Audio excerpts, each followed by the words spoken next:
Hello दोस्तों, मैं Sonu study केंद्र में आपका स्वागत करता हूं। दोस्तों, आज से ही आप थंबनेल देख चुके हैं कि हम व्याकरण पढ़ाने वाले हैं, इसलिए आज से ही नोटबुक पे नोट करते चलिएगा और फेयर कंप्लीट करते चलिएगा।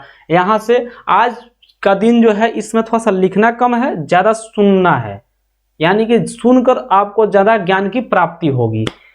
यहाँ से हम लोग शुरू करेंगे बेसिक से ना जी। बेसिक बोला जाए तो भाषा क्या है, बोली क्या है, व्याकरण क्या है, माने हिंदी की उत्पत्ति कैसे हुई, हिंदी भाषा का प्रयोग कहाँ होता था, हिंदी मतलब A to Z पढ़ेंगे ना जी। बेसिक से आपको कहीं भी व्याकरण पढ़ने की आवश्यकता नहीं होगी आगे चलकर, इतना हम आपको पढ़ा देंगे गहराई से। तो इसलिए आपको घबराना नहीं है और एग्जाम पॉइंट ऑफ व्यू से टोटल क्वेश्चन बनेगा आपसे, निश्चिंत रहिएगा। ठीक है जी, आप मुझसे जुड़ चुके हैं इसलिए आपको कोई टेंशन नहीं होना चाहिए। आपकी टेंशन मेरी टेंशन, समझ गए। और हम लोग पढ़ेंगे भाषा। सबसे पहले भाषा से स्टार्ट करेंगे ना जी। पहले ही बोल चुका हूं, ज़्यादा सुनना है, लिखना कम है, लेकिन पॉइंट टू पॉइंट लिखते चलिएगा। चलिए, जैसे हम भाषा पे हेडिंग डालते हैं कि भाषा है क्या, भाषा क्या है। आप क्या भाषा से आप क्या समझते हैं जी? आप भाषा से क्या समझते हैं, मैं आपसे पूछ रहा हूं, आपसे ही पूछ रहा हूं भाई साहब, भाषा से आप क्या समझते हैं? तो आप बोलिएगा सर भाषा क्या है, कुछ भी बोल दिए भाषा। भाई साहब, कुछ भी बोलने से भाषा नहीं होता है, भाषा का अपना व्याकरण होता है। तो सुनिए, हम बताते हैं आपको भाषा होता क्या है। जैसे मान लीजिए कि आप समाज में, परिवार में कहीं भी जी रहे हैं, तो आपको जीने के लिए, अपनी इच्छा को व्यक्त करने के लिए कोई ना कोई माध्यम चाहिए जी। माध्यम चाहिए नहीं चाहिए? तब माध्यम चाहिए, तब माध्यम क्या होगा? वह माध्यम भाषा होगा। भाषा के माध्यम से ही आप किसी चीज को व्यक्त करना। जैसे आप मम्मी से मांगते हैं, मम्मी एक गिलास पानी लाओ, तो क्या है जी? यह एक भाषा है कि अपने भावनाओं को, जैसे आपको प्यास लगी है तो पानी चाहिए, तो अपनी इच्छा अनुसार क्या जी, अपनी इच्छाओं को व्यक्त करना ही भाषा है। जैसे कहा जाए, समझने या समझाने के लिए जिस माध्यम की आवश्यकता होती है, आप लिख लीजिएगा, समझने या समझाने, समझाने के लिए जिस माध्यम की आवश्यकता होती है,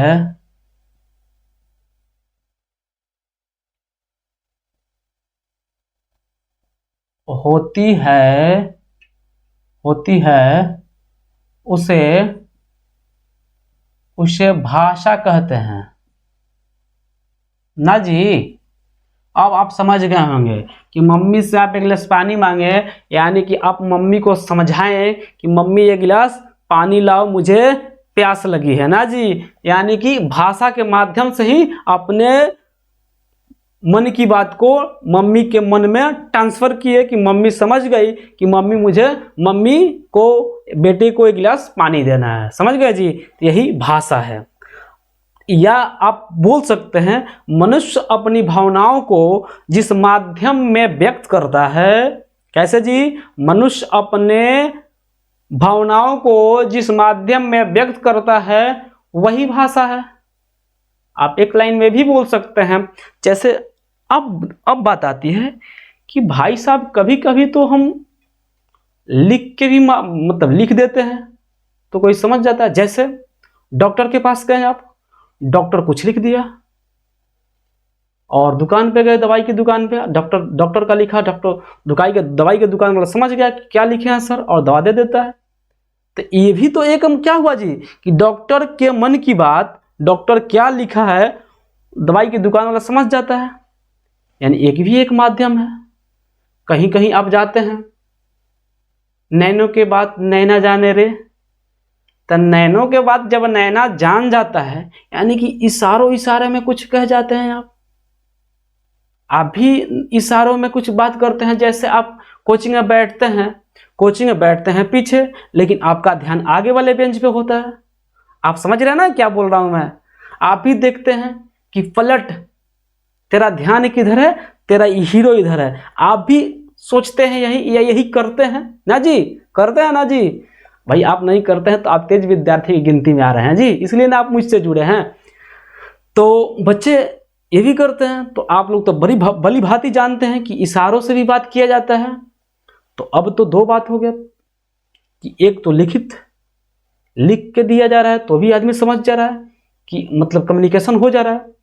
एक हो रहा है क्या जी, इशारा से भी हो जा रहा है। एक और होता है क्या जी, आप बोल देते हैं तो बोलने के बाद भी कोई समझ जाता है। जैसे आप बोल दिए कि मम्मी पानी लाओ, तो मम्मी पानी ला के दे रही है, यानी कि वो भी एक कम्युनिकेशन क्या है जी, माध्यम है। कम्युनिकेशन के लिए माध्यम की आवश्यकता, जो आवश्यकता आपको 3 प्रकार से हो सकती है। कौन कौन सी? एक होता है, जैसे आपको अब डिटेल बताते हैं क्या जी, भाषा के प्रकार। अब आप लिखेंगे एक भाषा का क्या लिखे हैं जी, परिभाषा लिख दी, आप नोट डाउन कर लीजिएगा और बीच बीच में समझते रहिएगा, समझाएंगे आपको बेहतर।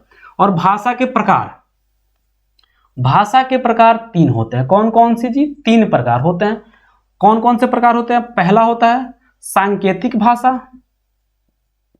सांकेतिक भाषा ना जी, क्या होता है जी? सांकेतिक भाषा। समझ गए? यहां दीर्घ ई से नहीं होगा, हर्ष ई से होगा, ठीक है जी। सांकेतिक भाषा। और एक होता है दूसरा होता है क्या जी, मौखिक भाषा। मौखिक भाषा, जैसे आप बोल के समझा देते हैं किसी को। तीसरा होता है क्या जी, लिखित भाषा। आपको एकदम 0 लेवल से समझाएंगे। आज थोड़ा सा पहला दिन है इसलिए ज़्यादा समझाना है, थोड़ा सा पढ़ाना कम है आज, लेकिन कोई बात नहीं, आप समझ लीजिएगा ना भाषा क्या है, लिपि क्या है, और बोली क्या है, व्याकरण क्या है, उच्चारण स्थान क्या है, बोली और भाषा में अंतर क्या है। तो आपको भी मजा आएगा आगे चलकर। मतलब 0 से शुरू किए हैं, 0 से हीरो लेवल तक ना जी, यानी गर्दा उड़ा देंगे आज हम आपको।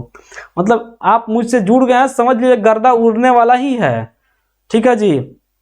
जैसे आप मान लीजिए किसी दुकान पे गए और दुकान पे जाके उंगली से इशारा कर दिए कि मुझे यही वाला बुक चाहिए ना जी। कौन सा? यही वाला, यानी कि सोनू सर का नोट्स चाहिए। तो आप बता दिए, अभी नोट्स आया नहीं है भाई, आने वाला है, कोई टेंशन नहीं लीजिए, आएगा भविष्य में।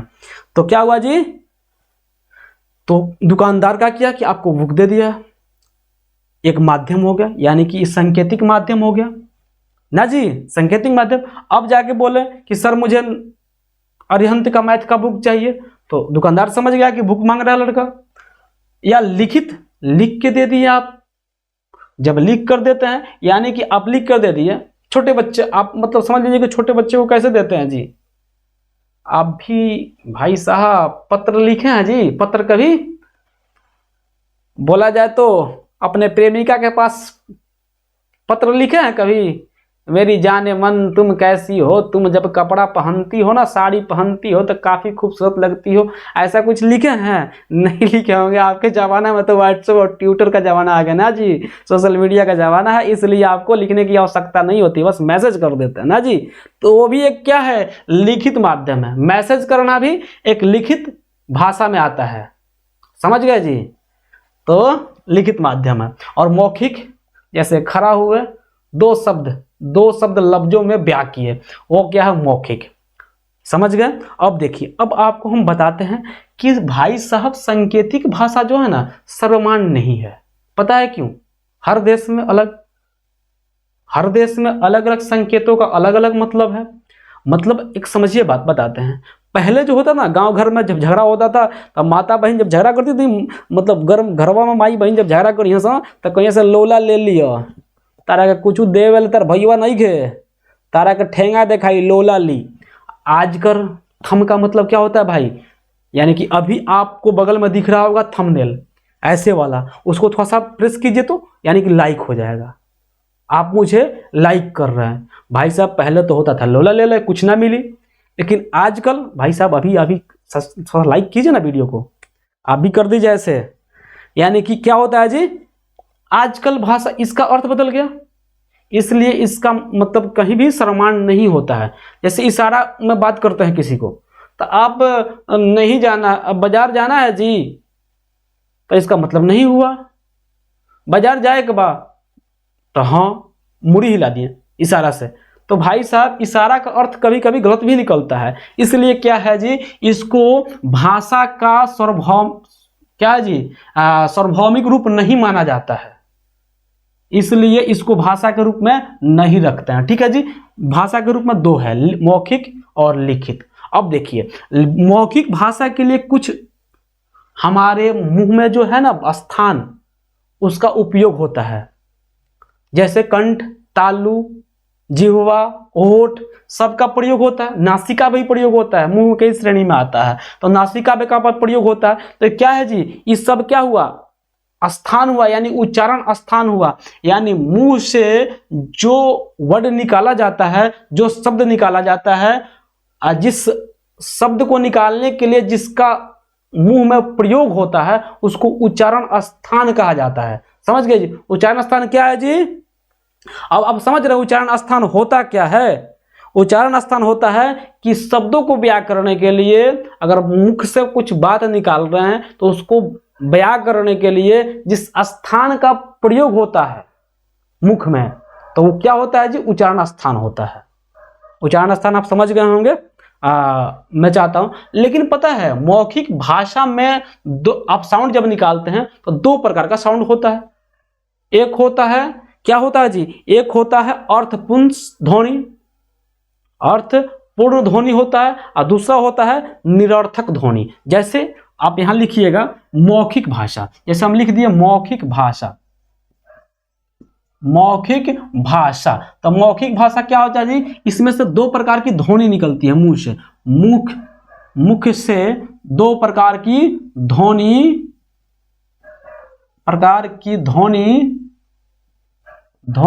निकलती है ना जी। कौन कौन सा जी, एक नंबर अर्थपूर्ण ध्वनि, दूसरा निकलता है निरर्थक ध्वनि। अब जैसे एग्जाम्पल में आपको बता दें कि अर्थपूर्ण ध्वनि, हम बोले कलम, जैसे एग्जाम्पल में बता रहा कलम, दिखाई दे रहा है जी आपको, कलम लिखे। और एग्जाम्पल यहां देते हैं, देखिए कलम लिखे, चाहे और लिख दें कमल, यहां लिखे हैं, देखिए यहां एक लिखे हैं कलम, एक लिखे हैं कमल, दोनों का अर्थ निकल रहा है कि कलम मतलब पेन होता है ना जी, और कमल का फूल होता है जो भारत का राष्ट्रीय फूल है। और बोलते हैं आपसे इसी का उल्टा थोड़ा सा बोलते हैं लकम, सॉरी लकम तो वर्ड होता है ना जी, लकम, चाहे और बोल ऐसे बोलते हैं, जैसे लकम ना लिख के लिखते हैं मलक, तो मलक क्या होता है जी, इसको थोड़ा सा उलट दिए, मलक कर दिए, तो मलक क्या होता है। तो आप बोलिएगा सर मलक का अर्थ तो कुछ नहीं होता है, लेकिन मलक तो आपके मुंह से निकल रहा है, तो मलक क्या है जी, मौखिक भाषा के रूप में निरर्थक साउंड निकल रहा है ना जी, तो इसका कोई मतलब नहीं होता है। तो आप समझ गए कि मुख से दो प्रकार की ध्वनि निकलती है, एक निरर्थक ध्वनि, एक अर्थपूर्ण ध्वनि। समझ गए जी। अब उच्चारण स्थान जब आएगा चैप्टर में, वर्ण विचार जब पढ़ेंगे हम लोग, तो उसमें उच्चारण स्थान आएगा कि क का उच्चारण कहाँ से होता है, ख का उच्चारण कहाँ से होता है, सबका उच्चारण स्थान पढ़ाएंगे। ठीक है जी, तो इसलिए आप टेंशन नहीं लीजिएगा। अब देखिए, अब आता है लिखित भाषा। तो लिखित भाषा, अच्छा ये बताइए, सांकेतिक भाषा पहले था, मौखिक आया, मौखिक के बाद अब लिखित, तो लिखित भाषा की आवश्यकता क्यों पड़ती है। तो भाई साहब मान लीजिए कि आप मेरे सामने बैठे हों, आप मेरे सामने अगर बैठे हों तो आपको हम बोल के समझा सकते हैं कि भाई साहब मैथ का सूत्र याद करना है, गणित का कुछ थ्योरम है उसको बनाना है या सॉल्व करना है, तो आप क्या कीजिएगा कि फटाफट जो याद किए सुना देंगे ना जी, तो वो क्या हो गया, मौखिक हो गया। लेकिन अगर मान लीजिए कि इसको जन्म जन्मांतर रखना है तो उसको तो लिखना पड़ेगा ना जी।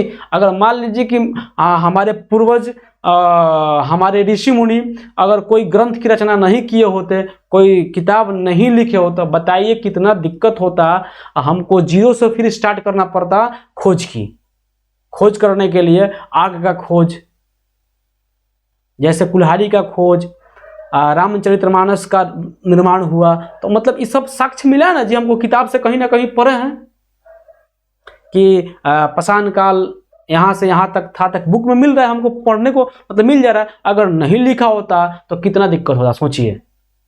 तो इसलिए लिखित भाषा की आवश्यकता पड़ी। लिखित भाषा, अगर लिखित भाषा है तो भाई साहब इसके लिए कोई ना कोई संकेत होगा। जैसे आप क लिखते हैं, चलिए इसको मिटाते हैं, मौखिक वाला मिटा देते हैं। जैसे क आप लिखते हैं, कैसे लिखते हैं जी? क आप क कैसे लिखते हैं? आप बोल के समझा सकते हैं? नहीं समझा सकते। उसको लिखना होता है तो लिखना है तो क एक पाई ऐसे ऐसे करते हैं, यानी कि एक संकेत है, एक सिंबल है। तो सिंबल है तो सिंबल, थोड़ा सा वीडियो लंबा हो रहा है ना भाई, कोई बात नहीं। क्या है जी? क क्या है? सिंबल है। तो सिंबल है तो इसको हम याद किए हैं, अपने दिमाग में छाप लिए कि क ऐसे ही लिखा था, ख लिखना है तो ख हमको याद है कि ऐसे ख लिखते हैं ना जी। ख का एक सिंबल है, अगर ऐसे ख लिख दे तो, ऐसे ख लिखे तो आप समझिएगा क्या है जी? नहीं होगा, एक ख है ही नहीं तो आप क्या बोलिएगा? ख कैसे लिख दिए? क लिखना है तो क ऐसे लिख दीजिएगा, ऐसे क लिख दीजिएगा? नहीं, इसका एक सिंबल बनाया गया है। सिंबल बनाना ही एक क्या है, यानी कि लिखित भाषा को लिखने के लिए कुछ संकेतिक क्या है जी, संकेत या निर्धारित संकेत को निर्धारित किया गया है, उसे लिपि कहा जाता है भाई साहब। भाई साहब लिपि जो होता है ना, वही संकेत का निर्धारण लिपि कहलाता है। क्या कहलाता है जी? लिपि कहलाता है। अब जैसे लिपि लिख लीजिए, लिपि कहते किसको है ना जी, एक शब्द में। चलिए इसको मिटाते हैं सबको। अब हेडिंग डालिएगा लिपि। चलिए लिपि क्या है जी? लिपि, लिपि को इंग्लिश में स्क्रिप्ट कहा जाता है। जैसे आप भरते होंगे रोमन लिपि, देवनागरी लिपि, क्या है जी? यह एक संकेत निर्धारित किया जाता है कि लिपि होता क्या है। ठीक है जी। जैसे लिपि ध्वनियों के लिए जो संकेत या चिन्ह निर्धारित किया गया है उन्हें लिपि कहते हैं। जैसे ध्वनियों के लिए जो संकेत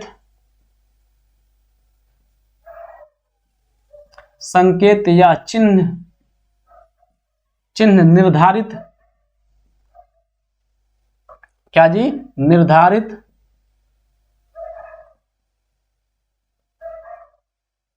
किया गया है उसे क्या कहते हैं जी? लिपि कहते हैं। लिपि कहते हैं। लिपि क्या है जी? ध्वनियों के लिए जो संकेत या चिन्ह निर्धारित किया गया है उसे ही लिपि कहा जाता है। समझ गया जी? लिपि क्या है? ध्वनियों के लिए जो संकेत निर्धारित किया गया उसे लिपि कहते हैं। लिपि को वर्ण संकेत भी कहते हैं। लिपि को क्या कहते हैं जी? एक और लिख लीजिए लाइन। लिपि को जब वर्ण पढ़ाएंगे तो बताएंगे। लिपि को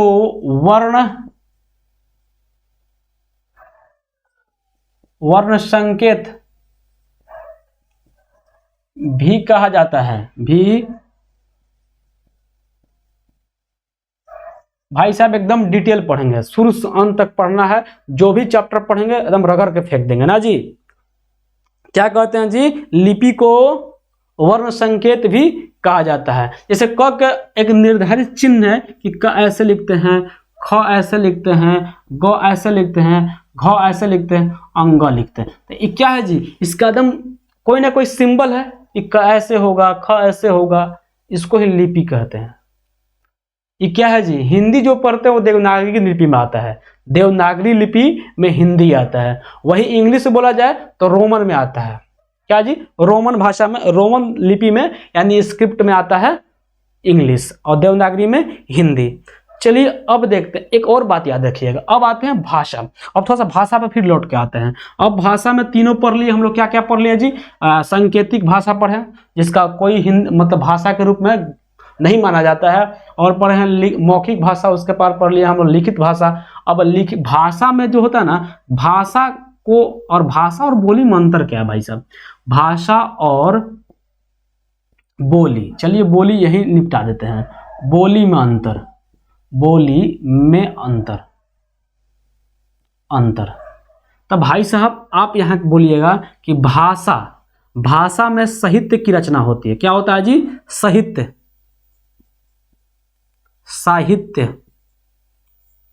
साहित्य की रचना होती है। सॉरी, यहां लिख देते हैं सही से, साहित्य की रचना होती है।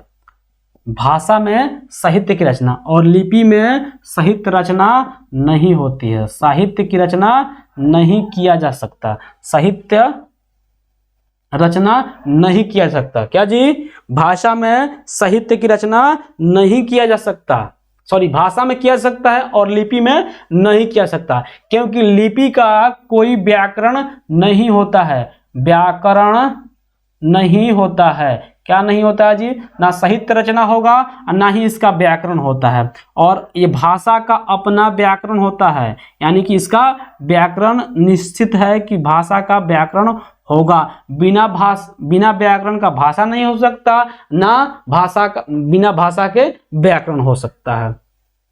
यानी कहा जाए ना, तो व्याकरण और भाषा एक दूसरे से परस्पर संबंध रखते हैं। समझ गए जी? अगर भाषा मान लीजिए शरीर है तो व्याकरण उसका आत्मा है। आप समझ रहे हैं जी? भाषा अगर क्या है जी? शरीर है तो व्याकरण उसकी आत्मा है। इतना गहरा संबंध है दोनों से। समझ गए जी? अब आते हैं बोली पे। बोली थोड़ा सा, भाई भाषा तो बहुत पढ़ ली है, अब थोड़ा सा बोली निपटाते हैं। बोली होता क्या है? बोली भाई घरेलू जो घर में जो हम क्या करते हैं, बोलचाल की भाषा अपनाते हैं, उसे ही बोली कहते हैं। समझ गए जी? जैसे मिटाते हैं, इसको मिटा कर लिखते हैं। आप याद रखिएगा, भाषा का अपना भाषा में साहित्य की रचना होता है, साहित्य की रचना किया जा सकता है, लिटरेचर लिखा जा सकता है, और व्याकरण होता है। बोली का साहित्य नहीं, साहित्य का रचना नहीं होगा और ना ही व्याकरण है इसका, इसलिए इसको। अच्छा एक बात बताइए, चलिए एक छोटा सा क्वेश्चन आपसे पूछ रहे हैं। हमारे संविधान में मतलब हम लोगों के संविधान में, भारत के संविधान में कितने भाषा अभी मान्य है? यानी कि भारतीय संविधान में कितनी भाषाएं हैं? आप बताइएगा, कमेंट बॉक्स में बताइए जल्दी। उसके बाद हम लोग बोली पे आते हैं। क्वेश्चन फिर से सुनिएगा, भारतीय संविधान में कितनी भाषाएं हैं? आप बताइए। तब तक हम बोली निपटाते हैं ना जी। बोली क्या है जी? घरेलू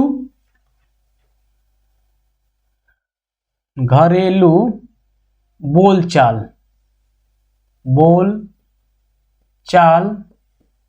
की भाषा को क्या कहते हैं जी? को बोली कहते हैं। को बोली कहते हैं।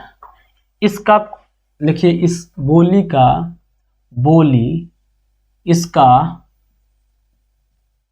इसका कोई व्याकरण नहीं होता है। और जब व्याकरण नहीं होगा तो साहित्य की रचना बोली में, अब लिखिए बोली में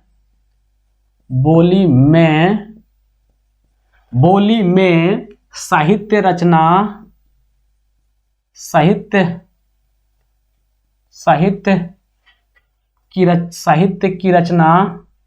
बोली में साहित्य की रचना नहीं किया जा सकता। समझ गए जी? इसमें साहित्य लिखा नहीं जा सकता है। आप समझ गए? जैसे मान लीजिए घरेलू भाषा होता क्या है, जैसे हम एग्जाम्पल दे रहे हैं, आप बताइएगा बोली कौन सा है और भाषा कौन सा है। जैसे हम लिख दिए आपका नाम, लिख रहे हैं आपका क्या नाम है, लिख रहे हैं आपका क्या नाम है। ओके, आपका क्या नाम है। इंग्लिश में लिख दे रहे हैं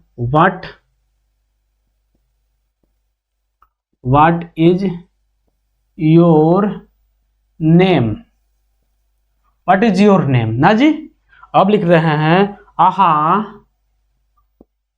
आहा की अहा के की नाम छै, की नाम छै।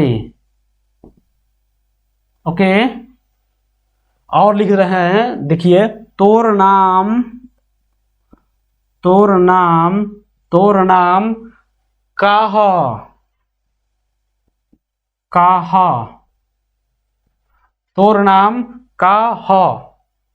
और लिख रहे हैं, राउर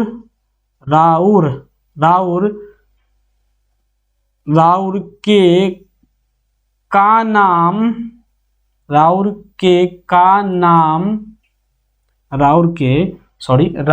का नाम भइल। यहाँ लिख दें का, राउर का नाम भइल। अब बताइए इसमें बोली कौन सा है और कौन सा इसमें भाषा है। तो देखिए, अब हम आपको बता रहे हैं कि आपका क्या नाम है, इसमें ग्रामर का रूल फॉलो हो रहा है। तो ये क्या है जी, ये क्या है जी, भाषा है। भाषा है, कौन सा भाषा है, देवनागरी, हिंदी लिखें, देवनागरी लिपि में है, देवनागरी लिपि में, देवनागरी लिपि में है, ठीक है जी। और यहाँ इंग्लिश में व्हाट इज योर नेम, ये भी यहाँ देखिए, यहाँ भी इंग्लिश ग्रामर का रूल फॉलो हुआ है। तो इंग्लिश क्या है, एक प्रकार का भाषा है, आप याद रखिएगा। इंग्लिश क्या है, और इसमें कहा जाता है रोमन लिपि है, रोमन स्क्रिप्ट है, स्क्रिप्ट क्या है जी, रोमन स्क्रिप्ट, समझ गया जी, रोमन लिपि। आहा के की नाम ह, सॉरी छै, तो आहा के की नाम छै, ये क्या है जी, बोली है, एक प्रकार का बोली है। तोर नाम का ह, ये भी बोली है, क्या है जी, राउर का नाम भइल, क्या है जी, ये भी बोली है। यानी कि कहा जाए कि भोजपुरी क्या भाषा है, तो आप बोलिएगा नहीं सर, क्यों कि भोजपुरी का कोई व्याकरण नहीं है, उसमें साहित्य की रचना नहीं किया गया है, समझ गए जी। इसलिए क्या है जी, भोजपुरी एक बोली है। और पता है बोली की खास बात क्या है, खास बात यही है कि कुछ दूरी बाद, मान लीजिए कि आप जहाँ हैं वहाँ का कुछ और बोली है, और वहाँ से 20-25 कोस और दूर जाते हैं तो वहाँ का कुछ और बोली होता है। यानी बोली हमें जगह जगह पे क्या होता है, बदलते रहता है। जैसे आप पूर्वांचल में आइएगा, बिहार मतलब बिहार में देखा जाए तो पूर्वांचल में आइएगा तो वहाँ का कुछ और बोली होता है, वही उत्तर बिहार में जाइएगा तो वहाँ का कुछ बोली अलग होता है, और वही भागलपुर, मुजफ्फरपुर जाइएगा, पूर्णिया जाइएगा तो वहाँ का बोली कुछ और हो जाता है। तो बोली बदलते रहता है, नो डाउट ना जी, लेकिन भाषा कभी नहीं बदलता है, समझ गए जी। अब हम लोग चलते हैं किस पे, भाषा समझ गए, बोली समझ गए, अब आते हैं क्या चीज पे जी, अब आएंगे हम लोग हिंदी। अब पढ़ रहेंगे, अब मान लीजिए इंग्लिश मुझे पढ़ना नहीं है, भोजपुरी पढ़ना नहीं है, लेकिन पढ़ना है हम लोग को हिंदी व्याकरण। तो आप लोग हिंदी के बारे में सबसे पहले जानेंगे कि हिंदी की उत्पत्ति कहाँ से हुई। तो पता है हिंदी, अब लिख देते हैं, हेडिंग डाल देते हैं हिंदी, यहाँ इसको मिटाते हैं, आप समझ गए होंगे। चलिए हिंदी पे आते हैं, थोड़ा सा डिटेल हम बताते हैं हिंदी के बारे में ना जी। हिंदी आखिर है क्या, हिंदी की उत्पत्ति कहाँ से हुई। तो हिंदी का उत्पत्ति जानते हैं कहाँ से माना जाता है,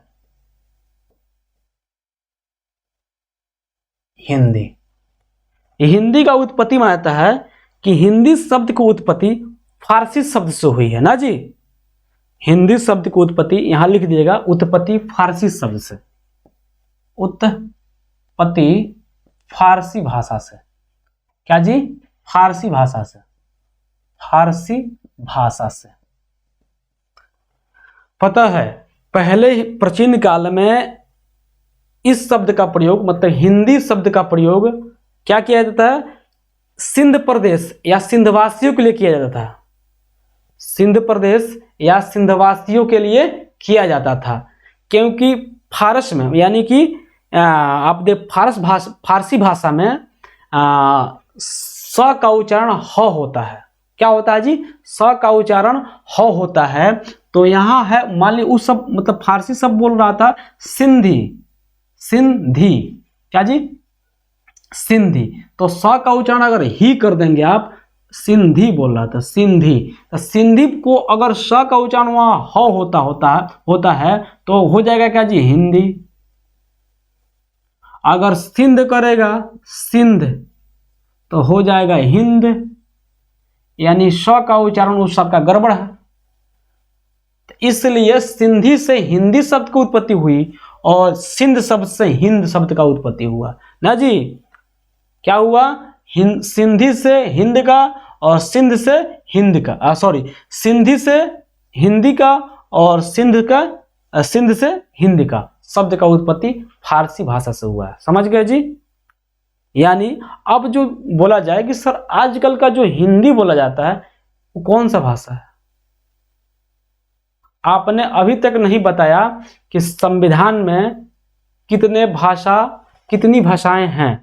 तो आपको हम बता देते हैं कि 22 भाषा, संविधान में 22 भाषा है, उसमें हिंदी इंग्लिश भी है। समझ गए। हिंदी इंग्लिश इसलिए है, आप बोलिएगा सर भोजपुरी, तो भोजपुरी नहीं है भाई। भोजपुरी इसलिए नहीं है कि भोजपुरी का उसका व्याकरण नहीं है, और जब तक व्याकरण होगा नहीं, साहित्य की रचना होगी नहीं, तो क्या होगा जी, वो भाषा की कैटेगरी में जाएगा नहीं। अब भाषा की कैटेगरी में नहीं जाएगा तो वह संविधान के भाषा में नहीं जा सकता है। तो सबसे जरूरी है कि भोजपुरी में आप भोजपुरी का अपना व्याकरण होना चाहिए। व्याकरण होगा तो यानी कि जो मांग सब कोई कर रहा है कि भोजपुरी को 23वां भाषा बनाया जाए, तो उसके लिए व्याकरण लिखना जरूरी है। मैथिली है भाई साहब संविधान में भाषा। तो हम लोग जानेंगे क्या जी अब, हिंदी के प्रकार। तो हिंदी पता है, हाँ सॉरी, अभी बता रहे थे कि हिंदी, अभी का हिंदी जो है खड़ी, पता है खड़ी भाषा जो होता है ना, खड़ी बोली में प्रयोग किया जाता है। खड़ी बोली का ही प्रयोग हिंदी में किया जाता है। जैसे अब मान लीजिए कि हिंदी देखा जाए ना कि हिंदी कितने प्रकार के हैं, तो हिंदी का जो कैटेगरी है वो बोली के आधार पर किया गया है, यानी कि कैसे बोला जाता है उसके आधार पर किया गया है। जैसे मान लीजिए किया गया है कि पूर्वी हिंदी, पश्चिमी हिंदी और राजस्थानी हिंदी और बिहारी हिंदी और एक है पहाड़ी हिंदी। जैसे मान लीजिए कि आपको हम बता देते हैं कि पूर्वी हिंदी में रामचरितमानस तुलसीदास जी महाराज लिखे हैं, ठीक है जी। और एक बात बताइए, आज किसने पद्मावती फिल्म देखा है? आज थोड़ा सा बात भी कर लेते हैं कि आज थोड़ा सा फर्स्ट डे है ना जी ग्रामर का, इसलिए हम बात भी कर लेते हैं। चलिए अब बताइए कि पद्मावती फिल्म जो रणवीर सिंह और दीपिका पादुकोण का ना है जी, कौन कौन देखा है? देखे हैं तो बताइए मुझे कमेंट बॉक्स में कि आप देखे हैं, उसके बारे में कुछ जानकारी देना है आपको मुझे। देखे हैं जी, देखे हैं तो बताइए मुझे, अभी आपको जानकारी थोड़ा सा देना है। पद्मावती फिल्म जो है एक पुस्तक पे आधारित है। उस पुस्तक का नाम है पद्मावत। पता है आपको? पद्मावत पुस्तक जो है मलिक मोहम्मद जैसी लिखे हैं, वो भी लिखे हैं पूर्वी हिंदी में। पूर्वी हिंदी जो होता है, पूर्वी हिंदी में रामचरितमानस का निर्माण और पद्मावती जो फिल्म बना है पद्मावत पुस्तक पे, यानी कि कौन सा नायक और नायिका है जी उसमें? रणवीर सिंह और दीपिका पादुकोण। तो उस फिल्म का नाम है पद्मावती, पुस्तक का नाम कौन सा है जी? पद्मावत, और लेखक कौन है? मलिक मोहम्मद जैसी, याद रखिएगा। अब देखते हैं आगे। जैसे मान लीजिए कि पश्चिमी हिंदी है तो ब्रजभाषा, खड़ी बोली, हरियाणवी, बुंदेल। जैसे मान लीजिए बुंदेलखंडी जो हिंदी आता है वो भी हिंदी हरियाणवी बोलते हैं, वो क्या है जी पश्चिमी हिंदी में आता है। जैसे सूरदास जी है और नंददास जी है, इसके इन सभी को कृष्ण भक्ति जो देखने को मिलता है वो पश्चिमी हिंदी में ही देखने को मिलते हैं। समझ गए जी? आप सुन लीजिए, बस इतने जानकारी के लिए काफ़ी है, सुनना चाहिए। जैसे आप राजस्थानी हिंदी है तो उसमें क्या बोलते हैं जी? मरवाड़ी बोलते हैं, मेवाती बोलते हैं, और हरौती बोलते हैं। ये क्या है जी? राजस्थानी हिंदी है। और वही देखा जाए बिहारी हिंदी में तो मैथिली, भोजपुरी, मगही और बज्जिका है। समझ गए जी? मैथिली, भोजपुरी और मगही और बज्जिका। और पहाड़ी हिंदू भाई वही कुमाऊं गढ़वाल और हिमाचल प्रदेश वाले एरिया में पहाड़ी हिंदी बोला जाता है। समझ गए जी। और भाषा और व्याकरण के बारे में हम लोग जानेंगे आज। तो भाषा और व्याकरण का संबंध बता चुका है आपको कि भाषा और व्याकरण का संबंध परस्पर उन लोगों का संबंध गहरा है, क्योंकि बिना भाषा के व्याकरण नहीं है और व्याकरण के बिना भाषा नहीं है। यानी अभी बताए थे आपको कि अगर भाषा शरीर है तो उसकी आत्मा क्या है जी? व्याकरण। क्योंकि भाषा मान लीजिए कि अगर भाषा है तो भाषा को मतलब हर चीज का एक लिमिट होता है। There is limit for everything. हर चीज का लिमिट होता है। तो लिमिट क्या है जी? भाषा को लिमिट में रखने के लिए व्याकरण बनाया गया है। यानी कि भाषा व्याकरण कहा जाए तो व्याकरण एक शब्द में अगर मतलब बताना हुआ मुझे तो हम बताएंगे कि व्याकरण वह है जो भाषा को कुछ नियमों में बांध कर रखता है, उसे व्याकरण कहते हैं ना जी। समझ रहे हैं? जैसे मान लीजिए कि बताते हैं आपको कि भाषा लिपि हो तो वर्ण किस प्रकार से संयोजित होगा? भाषा का लिपि क्या होगा? अच्छा, हिंदी मतलब व्याकरण करता क्या है? व्याकरण का रोल क्या है भाषा में? तो भाषा में व्याकरण का रोल होता है कि भाषा का लिपि क्या होगा? क्या जी? वर्णों को किस प्रकार से संयोजित किया जाएगा? शब्द और वाक्य की रचना में किन किन बातों का ध्यान या ख्याल रखा जाएगा? यह व्याकरण काम करता है। यानी कहा जाए तो व्याकरण होता क्या है? अगर कहा जाए एक शब्द में तो व्याकरण एक ऐसा शास्त्र है जिसके द्वारा शुद्ध बोलना और लिखना आता हो, उसे क्या कहते हैं जी? क्या कहेंगे? उसे आप कहेंगे व्याकरण। तो चलिए, व्याकरण का परिभाषा कल हम लोग बताएंगे और बोर्ड पर लिख देंगे व्याकरण का परिभाषा, और कल हम लोग मिलते हैं वर्ण विचार के साथ। ठीक है जी। अगर आप मुझे यहाँ तक सुनते आए हैं भाई, तो आपको जरूर ही मुझसे और मेरे पढ़ाई में इंटरेस्ट आ रहा है, तो आप चैनल को सब्सक्राइब कीजिए और इस तरह का वीडियो आप तक सबसे पहले जाएगा, इसलिए चैनल को सब्सक्राइब करने के बाद ऑल बटन पर क्लिक कर लीजिएगा। ठीक है जी। और मिलते हैं कल एक छोटे से ब्रेक के साथ। Thank you for watching.